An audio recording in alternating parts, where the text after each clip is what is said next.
शक्तीची देवी, पराक्रमाची जननी आणि महाराष्ट्राच्या मनामनातील वसरलेली तुळजाभवानी माता.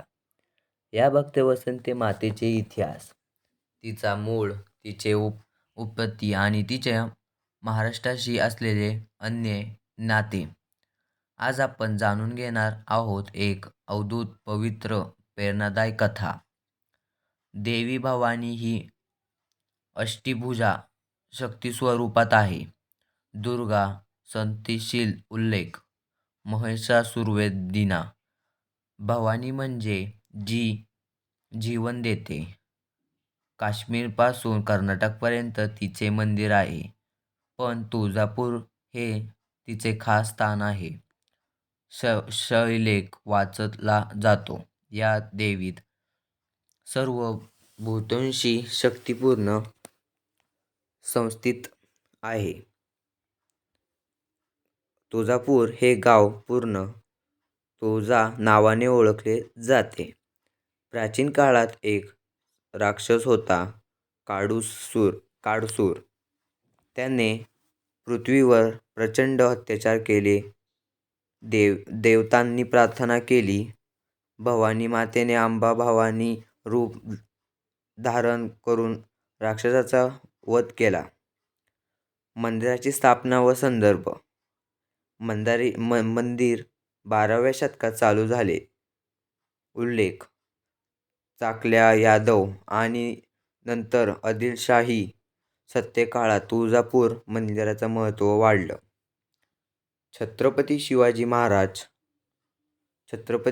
महाराज यांनी मातेच्या चरणी तलवार अर्पण केली होती. माता भवानी हीच त्यांनी कुलस्वामिनी मानली. मंदिराची रचना व विशेषे. मंदिर डोंगरावर 200 पायऱ्या चढून जावं लागतं. गाभाऱ्यात मुख्य मूर्ती काळ्या दगडात कोरलेली अष्टभुजा आहे. मूळ मातेला स्वयंभू मानले जाते. गाभाऱ्यागृहात कोठे सूर्यप्रकाश स्वरूपात. मंदिर परिसरात नित्य पूजा, आरती आणि विशेष यंत्र होते. भक्ती, परंपरा आणि उत्साह.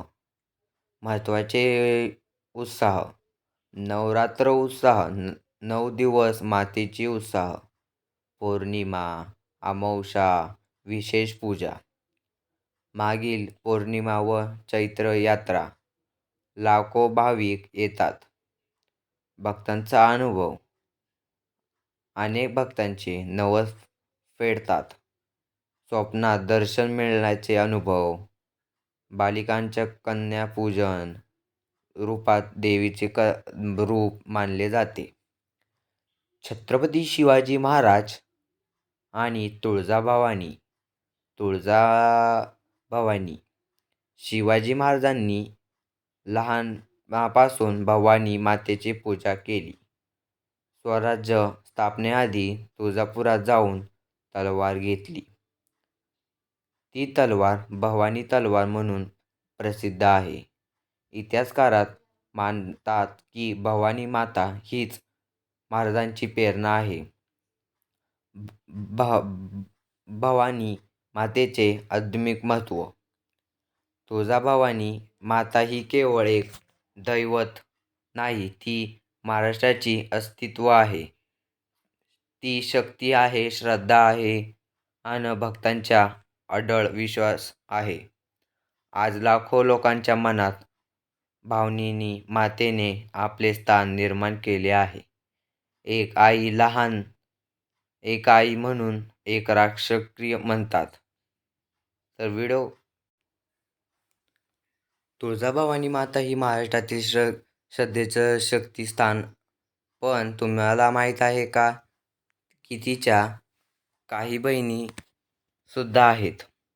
या बहिणी कोण आहेत? त्यांचे एकमेकांशी नाते काय आहे? आज आपण जाणून घेणार आहोत. भावांनो, मातेच्या बहिणीची कथा आणि येरमाळ्या देवीचे अवधूत रहस्य. बहिणींची ओळख. लोककथांनुसार तुळजाभवानी मातेचे 7 बहिणी आहेत. या बहिणी वेगवेगळ्या ठिकाणी वसलेल्या आहेत. प्रत्येकजणांमध्ये एक शक्ती स्वरूपात आहे. या बहिणींचा उल्लेख पुराणात नसला तरी लोक मानतात खूप श्रद्धा मानली जाते. उल्लेख होणाऱ्या बहिणी: तुळजाभवानी तुळजापूर ज्येष्ठ बहीण, रेणुका माता महूर मधील बहीण, कालिका माता पाठाण, जेजुरीची खंडोबाची बहीण म्हाळसा, येरमाळा देवी उस्मानाबाद जिल्ह्यात आहे. एकविरा देवी लोणावळा. येरमाळा देवी कोणती आहे? तिथले स्थळ: येरमाळा गाव, उस्मानाबाद जिल्हा. डोंगरावर वसलेली प्राचीन मंदिर.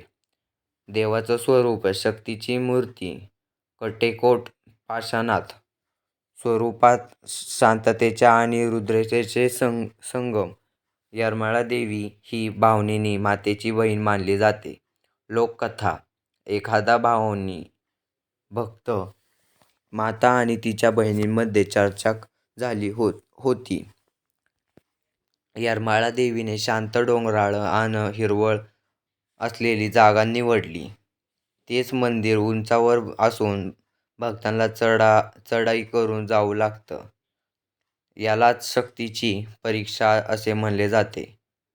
भाविक आणि यात्रा: येरमाळ्याची यात्रेचा उत्सव चैत्र महिन्यात असतो. भक्त कधीही थांबत नाहीत. पायाने चालत नवस बोलतात. नवस फेडण्यासाठी भक्त केस कापतात, पालखी नेतात. गावाकडे आणि स्थानिक लोक येरमाळा देवीला आई म्हणतात. देवी बहिणींच्या कथेनात सुंदर. या बहिणी म्हणजे वेगवेगळ्या स्वरूपात शक्तीचं दर्शन होतं. एकजूट, शक्ती, योग आणि भक्त हेच त्यांचे मूलभूत संदेश. या बहिणींनी वेगवेगळ्या प्रदेशात वास्तव्य करून समाजाला सुरक्षा दिली. तुळजाभवानी, येरमाळा देवी आणि इतर बहिणी या सगळ्या माता आपल्याला एक गोष्ट शिकवतात. जेव्हा स्त्री शक्ती जागृत होते, तेव्हा संरक्षण, संवर्धन आणि पर्यावरण हाच समर्थ तिचा असतो. या शक्तीचा आधार, श्रद्धा आणि भक्त आपल्या कायम राहो. तर हा व्हिडिओ तुम्हाला कसा आवडला की नाही कमेंटमध्ये नक्की सांगा व आपल्या चॅनेलला सबस्क्राईब करा. तुम्हाला आपले भक्तिमय व्हिडिओ येत राहतील.